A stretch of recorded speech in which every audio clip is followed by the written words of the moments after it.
नमस्कार दोस्तों, स्वागत है फिर से एक नई वीडियो में। दोस्तों, अगर आप हमसे जुड़े हैं, चैनल को सब्सक्राइब किए हैं, तो बिल्कुल आपको पता होगा कि हम अंकित भाटी सर की जो एसएससी जीडी के लिए बुक आई हैं, उस बुक को हम सॉल्व कर रहे थे। और बात करते हैं तो हिंदी की बात करें तो हिंदी में सभी टॉपिक को कंप्लीट करा दिया गया है। उसके बाद प्रैक्टिस सेट हम सॉल्व करा रहे हैं, जिसमें से आज हम बात करते हैं तो यह दूसरा प्रैक्टिस सेट है। पहला प्रैक्टिस सेट का वीडियो अपलोड कर दिया गया है कल के वीडियो में। अगर आप नहीं देखे हैं तो आपको डिस्क्रिप्शन में लिंक मिल जाएगा, आप वहाँ से जाके देख सकते हैं, या फिर चैनल के प्लेलिस्ट में जाइए, वहाँ प्लेलिस्ट बनाया गया है, आप वहाँ से भी जाके हर एक वीडियो को क्रमागत से देख सकते हैं। ठीक है, अगर हम बात करते हैं इस बुक का पीडीएफ आप डाउनलोड करना चाहते हैं तो डिस्क्रिप्शन में आपको टेलीग्राम चैनल का लिंक मिल जाएगा, आप वहाँ से जाके पीडीएफ को भी डाउनलोड कर सकते हैं। ठीक है, तो चलिए हम प्रैक्टिस सेट नंबर दूसरा वाला शुरू करते हैं। देखिए, पहला प्रश्न आपसे पूछा गया है, दिए गए वाक्य में रेखांकित शब्द का विलोम शब्द बताना है। कह रहा है कि यहाँ जो अर्पण दिया गया है, इसका विलोम हमसे पूछा गया है। अगर वाक्य की बात करते हैं तो वाक्य पढ़िएगा। देखिए, कह रहा है कि यह सारा सामान गरिमा ने अग्नि को अर्पण कर दिया। यह सारा सामान जो था गरिमा ने अग्नि को अर्पण कर दिया। अर्पण का विलोम हमसे पूछा गया। क्या कुटला होता है, कुलटा होता है, या फिर ग्रहण होता है, नकली होता है, सुगम होता है? पूछा गया शब्द हमें दिया गया है अर्पण। तो अर्पण का विलोम जो होता है, आप कहेंगे क्या होता है? अर्पण करना अर्थात ग्रहण करना। किसी अर्पण की बात करना तो त्याग होता है, त्याग दे देना, किसी वस्तु को हम छोड़ दे रहे हैं, त्याग दे रहे हैं। तो आप कहेंगे किसी वस्तु को ग्रहण कर लेना, उसे कहते हैं, इसका विलोम हो जाएगा। अर्पण का विलोम क्या होता है? ग्रहण होता है। ठीक है, चलिए दूसरा प्रश्न आपसे पूछा गया है। कह रहा है वाक्य में उचित विशेषण शब्द का चयन करके रिक्त स्थानों की पूर्ति कीजिए। 5 बजे श्याम जाएगा, विदेशज शब्द यहाँ भरना है। 5 बजे श्याम कहाँ जाएगा? गजट जाएगा, गार्ड जाएगा, ट्यूशन जाएगा, या फिर डायरी जाएगा? कह रहा है कि 5 बजे श्याम, 5 बजे श्याम ट्यूशन जाएगा। अगर ट्यूशन भरा जाएगा तो यहाँ बिल्कुल वाक्य शुद्ध हो जाएगा। तो आप कहेंगे 5 बजे श्याम जो है ट्यूशन जाएगा, और ट्यूशन एक क्या है? आप कहेंगे विदेशज शब्द है। ठीक है, चलिए अगला प्रश्न आपसे पूछा जा रहा है। जिसका कोई इलाज ना हो उसके लिए एक शब्द में क्या कहते हैं? जिसका कोई इलाज ही ना हो, ऐसी बीमारी हो कोई जिसका कोई इलाज ना हो, तो उसे एक शब्द में क्या कह सकते हैं आप? लाइलाज बीमारी, लाइलाज। अब देखिए, वर्तनी की दृष्टि से बताना है। लाइलाज जो होता है कि जिसका कोई इलाज ना हो, उसे कहते हैं लाइलाज। अब उसका वर्तनी की दृष्टि से कौन सा ऑप्शन जो है सही होगा, यह हमें बताना है। तो आप कहेंगे जिसका कोई इलाज ना होता हो उसे कहते हैं लाइलाज, अर्थात ला मतलब नहीं, इलाज। तो ला इलाज आप कहेंगे बी ए वाले ऑप्शन में दिया गया है। यह वर्तनी की दृष्टि से बिल्कुल सही और शुद्ध वाक्य है। ठीक है, तो आप कहेंगे ऑप्शन ए वाला ही बिल्कुल सही दिया है। चलिए चौथा प्रश्न आपसे पूछा गया है कि वाक्य का वह भाग याद कीजिए जिसमें कोई ना कोई त्रुटि दी गई है। कह रहा है शेर को देखकर उसका प्राण भूख गए, सॉरी, कह रहा है कि शेर को देखकर उसका प्राण सूख गए और वह बेहोश हो गया। अब इसमें बताना है किस भाग में त्रुटि है। शेर को देखकर उसका प्राण सूख गए और वह बेहोश हो गया। बताइए किस में त्रुटि है? शेर को देखकर, या फिर गए और वह उसका प्राण सूख, या बेहोश हो गया? अब हमसे बताना है किस भाग में त्रुटि दी गई है। अगर वाक्य को देखिए, इसमें बताया गया है शेर को देखकर उसका प्राण। प्राण जो होता है यह बहुवचन में होता है, तो आप कहेंगे उसके प्राण। क्या कहेंगे? उसके प्राण सूख गए। उसका के जगह होना चाहिए था क्या? उसके। क्या कहेंगे? उसके होना चाहिए था कि शेर को देखकर उसके प्राण सूख गए और वह बेहोश हो गया, जो कि ऑप्शन आपके सी वाले में बताया गया है। तो आप कह सकते हैं सी वाले भाग में त्रुटि दी गई है। चलिए पांचवा प्रश्न आपसे पूछा जा रहा है, देख लेते हैं। कह रहा रेखांकित शब्द का तत्सम बताना है। ठंड से उसके होठ कपकपा रहे हैं, अर्थात ठंड से उसके होठ जो है वह कपकपा रहे हैं। अब होठ का तत्सम शब्द क्या होता है? ओष्ठ होता है, हस्त होता है, हस्ती होता है, पादु होता है?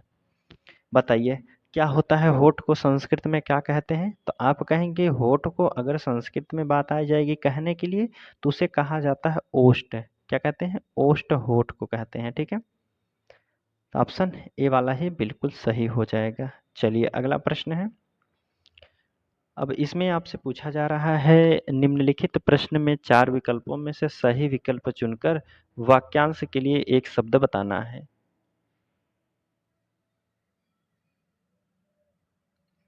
वाक्य दिया गया है, जो भला बुरा ना समझता हो उसे एक शब्द में क्या कहते हैं? जो भला बुरा ना समझता हो उसे एक शब्द में क्या कहते हैं? अविवेकी कहते हैं, अविभक्त कहते हैं, अविभाज्य कहते हैं, अविचारित कहते हैं। बताइए, जो भला बुरा ना समझता हो उसे एक शब्द में अगर कहने की बात आएगी तो उसे कह सकते हैं अविवेकी है। जो भला बुरा ना समझता हो उसे कहते हैं अविवेकी। क्या कहते हैं? अविवेकी, जो कि ए वाले ऑप्शन में दिया गया है। देखिए, 7वां प्रश्न आपसे पूछा गया है, निम्नलिखित 4 विकल्पों में से उस विकल्प का चयन करना है जो कोष्ठक में दिए गए शब्द का विलोम शब्द है। जो कोष्ठक में यह शब्द दिया गया है दूषित, इसका विलोम शब्द क्या हो जाएगा? यह हमसे पूछा गया है। वाक्य की बात करते हैं तो वाक्य में कह रहा है, आज मेरे घर में बहुत ही दूषित पानी आ रहा है। दूषित मतलब होता है गंदा। तो आप कहेंगे अब दूषित का विलोम क्या होता है? कम होता है, भद्र होता है, समिश्र होता है, विशुद्ध होता है। तो दूषित का विलोम की बात की जा रही है तो आप कहेंगे दूषित का विलोम जो होता है विशुद्ध होता है। क्या कहेंगे? दूषित का विलोम हो जाएगा विशुद्ध होता है। डी वाले ऑप्शन में आपका दिया गया है, तो आप कह सकते हैं कि डी वाला बिल्कुल सही है। अगला प्रश्न है। देखिए, 8वां प्रश्न है कि निम्नलिखित प्रश्न में 4 विकल्पों में से उस विकल्प का चयन कीजिए जो रिक्त स्थान के लिए सही शब्द वाला अर्थ है। कह रहा कि बात करने से बड़े-बड़े मसले अंतर्राष्ट्रीय समस्याएं का तक हो जाती हैं। क्या होती हैं? मुश्किल हो जाती हैं, बड़ी हो जाती हैं, विफल हो जाती हैं, हल हो जाता है। वाक्य हमको दिया गया है कि बात करने से बड़े-बड़े मसले अंतर्राष्ट्रीय समस्याएं तक भी हो जाती हैं। क्या हो जाती हैं? मुश्किल हो जाती हैं, बड़ी हो जाती हैं, विफल हो जाती हैं या हल हो जाती हैं। तो आप कहेंगे कि बात करने से बड़े-बड़े मसले, चाहे वह अंतर्राष्ट्रीय समस्या ही क्यों ना हो, बात करने से वह हल हो जाती है। क्या कहेंगे? हल हो जाती है, जो कि ऑप्शन डी वाले में आपका दिया गया है। तो आप कह सकते हैं डी वाला ऑप्शन बिल्कुल सही हो जाएगा। चलिए 9वां प्रश्न है आपसे पूछा जा रहा है। इसमें कह रहा है कि निम्नलिखित वाक्यांश की पहचानिए। अशुद्धियाँ हैं, कोई गलती नहीं है तो कोई त्रुटि नहीं वाला शब्द चुनना है। अगर जिस भाग में गलती है उसे हमें बताना है। देखिए, हमें प्रश्न दिया गया है, मनुष्य जीवन ही ऐसा, कह रहा है मनुष्य जीवन ही ऐसा है कि किसी की अवस्था में यह अनुभव नहीं कर सकता कि उसके लिए किसी आवश्यकता की नहीं है। बताइए किस भाग में गलती है? पहला ऑप्शन है, यह अनुभव नहीं कर सकता कि अब उसके, ये बी वाला कह रहा है कि कोई त्रुटि नहीं है। सी कह रहा है कि मनुष्य जीवन ही ऐसा है कि वह किसी भी अवस्था में, डी ऑप्शन कह रहा है कि लिए किसी आवश्यकता नहीं ही। अब बताइए किस भाग में गलती बताई गई है? हम वाक्य को फिर से अगर पढ़ते हैं तो देखिए, कह रहा मनुष्य जीवन ही ऐसा है कि वह किसी भी अवस्था के लिए अनुभव नहीं कर सकता। अब उसके लिए किसी समस्या, कह रहा कि किसी आवश्यकता नहीं की गई है। किसी की आवश्यकता नहीं की गई है तो आप कहेंगे डी वाले ही भाग में गलती बताई गई, किसी से आवश्यकता नहीं की गई, यह हो सकता है। अगर वाक्य को पूरा करने की बात आएगी तो मनुष्य जीवन ही ऐसा जीवन है कि किसी भी समस्या या अवस्था में अनुभव नहीं कर सकता। अब उसके लिए किसी भी आवश्यकता की ज़रूरत नहीं है। तो आप कह सकते हैं डी वाले भाग में गलती है। देखिए 10 नंबर के प्रश्न में पूछा गया है, निम्नलिखित 4 विकल्पों में से उस विकल्प का चयन करना है जो कोष्ठक में दिए गए शब्द का पर्यायवाची शब्द का सही अर्थ है। कह रहा है मेरे परिवार में बहुत से पराक्रमी लोग रहते हैं। पराक्रमी का जो पर्यायवाची क्या हो सकता है? ओछा होता है, ओंकार होता है, ओजस्वी होता है, ओझल होता है। पराक्रमी की बात करते हैं तो पराक्रमी का जो विलोम पर्यायवाची होता है ओजस्वी कहते हैं। पराक्रमी को क्या कहते हैं? पराक्रमी का पर्यायवाची क्या हो जाएगा? ओजस्वी होता है। सी वाले ऑप्शन में दिया गया है। कह रहा दिए गए शब्द का पर्यायवाची शब्द ज्ञात करना है। पर्यायवाची शब्द क्या है ना, उपकार का हमसे पूछा गया है कि पर्यायवाची शब्द क्या होता है। अटपटा होता है, श्रेष्ठ होता है, कल्याण होता है, कर्तव्य होता है। किसी से उपकार, किसी का उपकार करना, किसी के ऊपर उपकार करना। तो आप कहेंगे इसका अगर सही अर्थ की बात करते हैं तो उपकार, उपकार का पर्यायवाची जो होता है कल्याण। इन चारों ऑप्शन में से जो कल्याण दिया गया है यह उपकार का पर्यायवाची होता है। आप कहेंगे सी वाला ऑप्शन बिल्कुल सही है। 12 नंबर का प्रश्न है, आपसे पूछा गया है निम्नलिखित प्रश्न में 4 विकल्पों में से उस विकल्प का चयन करें जो दी गई लोकोक्ति का सही अर्थ वाला विकल्प है। सही अर्थ वाला हमें बताना है कि सहज पके सो मीठा होए। सहज पके सो मीठा हो, इसका अर्थ क्या होता है? थोड़ा सा शेष रहना, धीरे धीरे कार्य में लगे रहने से परिणाम अच्छा मिलता है, या तुरंत मजदूरी मिलने पर कार्य भी अच्छा होता है। डी वाला कह रहा है कि अनिश्चय की स्थिति में करने पर सफलता नहीं मिलती है। हमसे पूछा गया है कि सहज पके सो मीठा होए।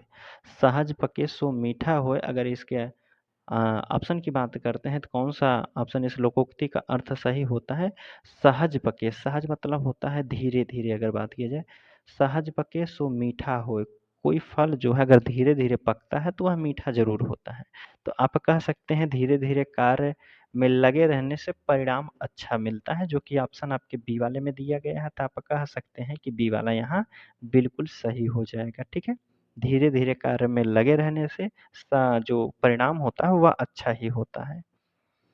चलिए 13 नंबर का प्रश्न है, देखिए अब इसमें पूछा जा रहा है दिए गए वाक्य में रेखांकित शब्द के लिए सही वर्तनी ज्ञात करना है। कह रहा है कि रहीम के दोहे बच्चे आज भी पढ़ते हैं। रहीम की वर्तनी बात करते हैं, वर्तनी की दृष्टि से कौन सा ऑप्शन सही हो जाएगा?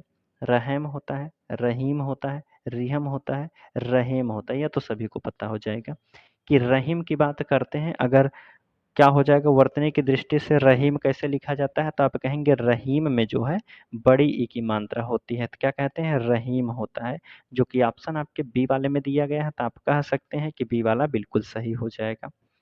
चलिए 14 नंबर का प्रश्न है, इसमें कह रहा है निम्नलिखित प्रश्न में 4 विकल्पों में से उस विकल्प का चयन कीजिए जो रिक्त स्थान के लिए सही जातिवाचक संज्ञा वाला विकल्प हो। अब इसमें जातिवाचक संज्ञा पूछ लिया गया है, किस वाक्य में जो है जातिवाचक संज्ञा बताई गई है। वाक्य हमसे कह रहा है सड़क पर बहुत सी सुंदर सुंदर आती जाती दिखाई दी हैं।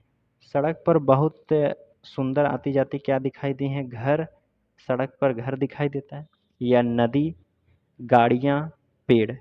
तो सड़क पर क्या दिखाई देगा? आप अनुभव कर सकते हैं कि सड़क पर क्या दिखाई देता है। तो आप कहेंगे अगर आप सड़क पर चल रहे हैं तो वहाँ गाड़ियाँ ही दिखाई देंगी, घर नहीं दिखाई देगा, सड़क पर नदी भी नहीं दिखाई देगी, पेड़ भी सड़क पर नहीं दिखाई देंगे। आप कहेंगे कि सड़क पर बहुत सी सुंदर सुंदर गाड़ियाँ आती जाती रहती हैं, जो कि ऑप्शन आपके सी वाले में दिया गया है। ठीक है, चलिए 15 नंबर का प्रश्न है, इसमें पूछा गया है अब आपसे, कह रहा है निम्नलिखित में दिए गए 4 विकल्पों में से उस विकल्प का चयन कीजिए जो दिए गए मुहावरे के अर्थ को सर्वश्रेष्ठ रूप से व्यक्त करता हो।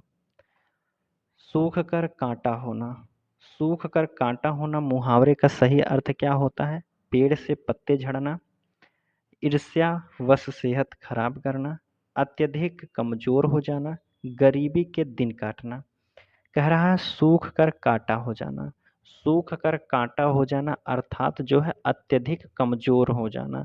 सूख कर कोई व्यक्ति सूख जाता है तो उसे कहते हैं ना एकदम कमजोरी हो गई है तुम्हें भाई, थोड़ा सा खाना वाना खाया करो। क्या कहते हैं? सूख कर कांटा हो जाना अर्थात अत्यधिक कमजोर हो जाने वाले व्यक्ति को कहते हैं कि तुम तो सूख कर कांटा हो गए हो, खाना वाना खाया करो भाई कुछ तो आप कह सकते हैं सी वाला ऑप्शन बिल्कुल सही है। चलिए 16 नंबर का प्रश्न है, देखते हैं गद्यांश से शुरू होता है। यहाँ से कह रहा है नीचे दिए गए गद्य में कुछ शब्द छोड़ दिए गए हैं और उन्हें प्रत्येक स्थिति स्थान के 4 विकल्प दिए गए हैं। इन चारों में से कौन सा विकल्प रिक्त स्थान की पूर्ति करेगा वह हमें बताना है। चलिए देखते हैं। कह रहा है कि धार्मिक व्यवस्था में ऐसे अनेक उदाहरण हैं जहाँ अत्यंत विषम विषम में भी मानवता पर आधारित, यहाँ भी भरना आधारित लिए गए हैं। भारतीय इतिहास में अनेक हैं। युद्ध की स्थिति में भी सेना ने खाली स्थान भावना और का उदाहरण प्रस्तुत किया है। अब यहाँ देखिए सेना का नाम लिया गया है तो आप कह सकते हैं यहाँ सेना पर गद्यांश आधारित है। अब देखिए पहला वाला हमसे कह रहा था कि धार्मिक, देखिए यहाँ हमसे बताया गया है कि धार्मिक व्यवस्था में ऐसे अनेक उदाहरण हैं जहाँ अत्यंत विषम, विषम में क्या है अवस्था है, विषम में संवेदना है, विषम में अलौकिक है, विषम परिस्थितियों में भी मानवता पर आधारित है। तो आप कहेंगे अगर इसमें कौन सा ऑप्शन भर दिया जाए कि जो वाक्य पूरा हो जाएगा, तो आप कहेंगे धार्मिक व्यवस्था में ऐसे अनेक उदाहरण हैं जहाँ अत्यंत विषम परिस्थितियों में भी मानवता आधारित है। अगर यहाँ परिस्थितियों भरेंगे तो आप कहेंगे परिस्थितियों में मानवता पर आधारित क्या लिए गए हैं। अब मानवता पर आधारित क्या लिए गए हैं तो आप कहेंगे डी वाला यहाँ सही हो जाएगा। अब दूसरे में मानवता पर आधारित कह रहा मानवता पर आधारित संघर्ष लिए गए हैं, निर्णय लिए गए हैं, उदाहरण लिए गए हैं, जीव लिए गए हैं। तो आप कहेंगे हमसे पूछा गया था कि मानवता के कह रहा है कि परिस्थितियों में भी मानवता पर आधारित लिए गए हैं। क्या लिए गए हैं? तो आप कहेंगे मानवता पर आधारित जो है निर्णय लिए गए हैं। आपके ऑप्शन बी वाले में दिया गया है, यह गद्यांश को पूरा करेगा दूसरे वाले को। मानवता में आधारित पर जो है परिस्थितियों में भी निर्णय लिए गए हैं, ऑप्शन बी वाला बिल्कुल सही हो जाएगा। तीसरा हमसे पूछा गया था, देखिए तीसरे में कह रहा था क्या भरना है? यहाँ निर्णय लिए गए हैं, भारतीय इतिहास में अनेक हैं। भारतीय इतिहास में अनेक क्या हैं? भारतीय इतिहास में अनेक अवस्था है, संघर्ष है, उदाहरण है, दावत है। तो आप कहेंगे भारतीय इतिहास में ऐसे अनेक उदाहरण हैं। क्या कहेंगे? ऐसे अनेकों उदाहरण हैं। उदाहरण यहाँ भरा जाएगा जो कि ऑप्शन सी वाले में दिया गया है। अब देखिए यहाँ तक तो हमने भर लिया है, यहाँ उदाहरण हो जाएगा। उदाहरण हो गया है। उदाहरण है युद्ध की स्थिति में भी सेना ने भावना, सेना ने कैसा? चौथे की बात करते हैं तो सेना ने मानवीय भाव से या संदर्भ में, जीवन में, विकास में। अब बताइए इसमें क्या भरा जाएगा? देखिए वाक्य फिर से हम दिखा रहे हैं। हमसे कह रहा है कि युद्ध की स्थिति में भी सेना ने कैसी भावना, सेना ने मानवीय भावना, संदर्भ भावना, जीवन भावना, विकास भावना। विकास तो नहीं होगा तो आप कहेंगे मानवीय भावना। क्या कहेंगे? सेना ने मानवीय भावना और कह रहा ना कि सेना ने मानवीय भावना और का उदाहरण प्रस्तुत किया है। मानवीय भावना के साथ-साथ कौन-सा वाक्य आएगा? मानवीय भावना, नैतिकता, उचित मुद्दा, प्रारंभ। तो आप कहेंगे मानव जो है जो मानवीय सेना ने मानवीय और नैतिकता का उदाहरण प्रस्तुत किया है। क्या कहेंगे? नैतिकता जो कि ऑप्शन ए वाले में दिया गया है। तो आप कह सकते हैं यहाँ ए वाला ही बिल्कुल सही हो जाएगा। अब देखिए यहाँ हमने क्या-क्या भरा था? अगर वाक्य को पूरा किया जाएगा तो पहले में क्या भरा गया था? धार्मिक व्यवस्था में ऐसे अनेक उदाहरण हैं जहाँ अत्यंत विषम परिस्थितियों में क्या कहेंगे? परिस्थितियों में भी मानवता पर आधारित क्या लिए गए? निर्णय लिए गए हैं। भारतीय इतिहास में ऐसे अनेक उदाहरण हैं कि युद्ध की स्थिति में सेना ने कैसे लिया था? और क्या ऑप्शन था? सेना ने क्या था? सेना ने मानवीय क्या कहेंगे? सेना ने मानवीय भावना और नैतिकता का उदाहरण दिया है, यहाँ मानवीय भावना रहेगा। ठीक है? तो यह हो गया आपका गद्यांश पूरे होते हैं 20 प्रश्न के टोटल। ठीक है? तो उम्मीद करता हूँ आज का भी प्रैक्टिस सेट आपको समझ में आया होगा। ठीक है दोस्तों, तो चलिए मिलते हैं हम आपसे अगले वीडियो में तीसरे प्रैक्टिस सेट में। तब तक के लिए धन्यवाद दोस्तों।